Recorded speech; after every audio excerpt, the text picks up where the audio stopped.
integrity. I play the game the right way. Everybody knows your history, your pattern of behavior, which you've exhibited in your 10-year NBA career. That's factual. It's okay. You did it.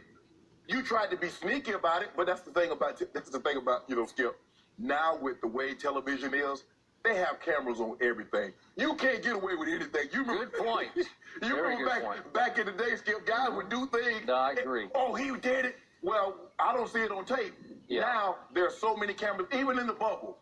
They have they have the cameras that run along the sideline, give you an up-close view, just like you were sitting in the stands. So for me, Skip, this was an intentional act.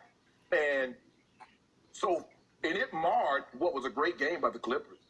They played unbelievable. And Skip, let me tell you what happens. If you shoot 22 or 35 from the three-point line, and you shoot 53 for 84 from the field, you're probably going to blow the team out unless they shoot 30 for 40 from the three-point line. Clippers playoff records. Everything. Okay. Most points in the half, most points in the game, best three-point percentage, best field goal percentage. When you have those type of numbers in a playoff game, Skip, you're going to blow the team out. This was unnecessary by Morris. I believe it was an intentional act. He can say, okay, how about this, Skip? It was an unintentional, intentional act. I'll leave it at that. And I will buy that. Even though on Twitter after the game, Marcus Morris posted, to think I would try to injure somebody is crazy to me. Years going up against the best. I stand on morals and I stand on hard work. I compete and I leave it out there every game. He does. Yes. He goes on to say, basketball has never been that serious to try to hurt somebody. I'm not apologizing for bleep because I know what I put into the game day in and day out. It was a mistake. Deal with it. So he's saying he accidentally stepped on the foot. But I'm going to go with you because Marcus Morris is obviously an emerging team leader. He just joined the team a few months back at the trade deadline. Right. And yet he's always been a tough guy. I believe he was enforcing against Luka Doncic. Right. And I'm going to tell you why he was enforcing. Because Luka, more than ever, at the start of this game, is whining over every call. I mean, every single call. He's whining to the refs, him out of or into a call that he's going to get. Lucas, I'm a superstar now. Okay, I'm a superstar. Even the half ended with him walking off the floor, talking to another one of the referees.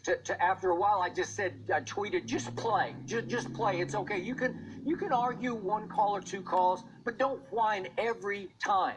Every single call in that game was a whine after the call. So this is...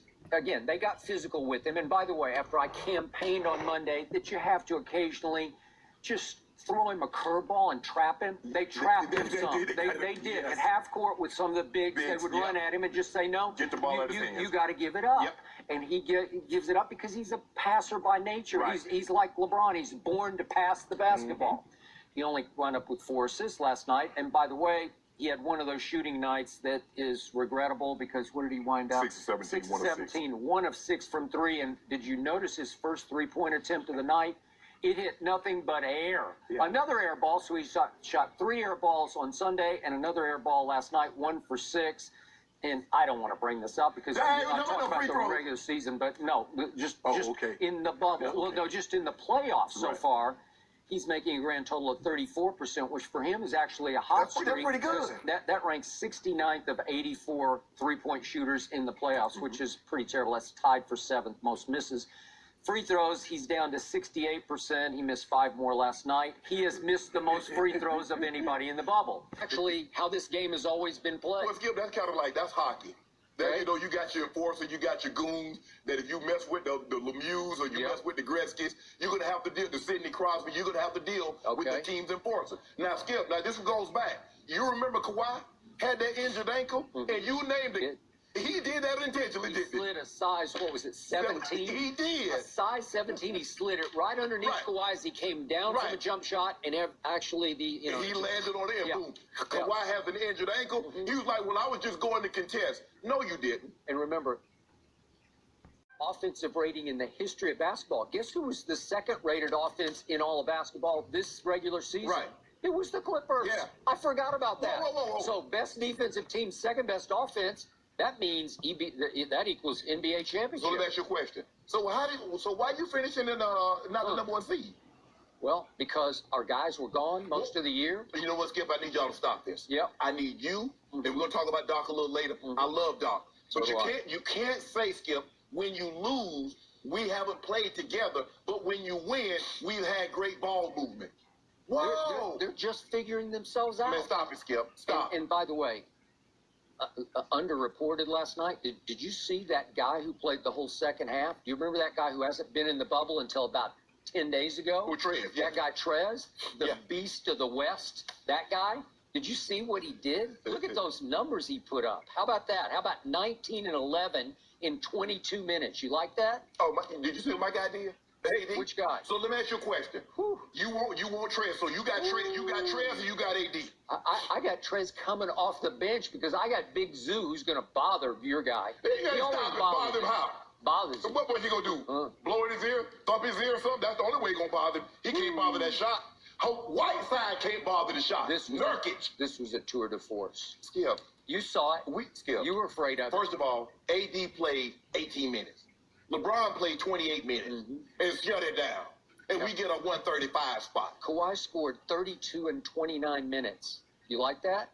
We scored 30 in 28 minutes. Okay. And Skip, and we took 12 mine's shots. better. Yeah. No, it's not. Yeah, it is. You took 19 shots. We took 12. We're playing a team, and you're playing some G League team. Hold on, time out.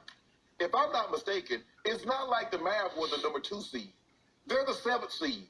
So that means they're 1 seed better than the Trailblazers. So let's not pretend, Skip. They just couldn't close, but boy, they can play 3.5 quarters. So what they got to do with anything? So the Clippers. So the Blazers, they get their guys because, hold on, they can use that excuse. They didn't have Nurkic. Zach Collins has been in and out. They signed Melo late. They don't make any excuses. Neither do the Clippers. Oh, yeah, you do. Yeah, you do every time you lose. They You talk about your... say, watch Hold on, this. Skip. You just said because they haven't played together. They don't really know each other. So you are making excuses. Doc does. No, you and Skip Baylor. States facts. But Dame is not talking about Nurkic hadn't been there the whole year. He hadn't been talking about Zach Collins in and out of lineup. Now he's gone again. We signed Melo late. That's not what he does. But every time the Clippers lose, they haven't played together. When they win, man, look at that ball movement. Woo, look at the ball movement.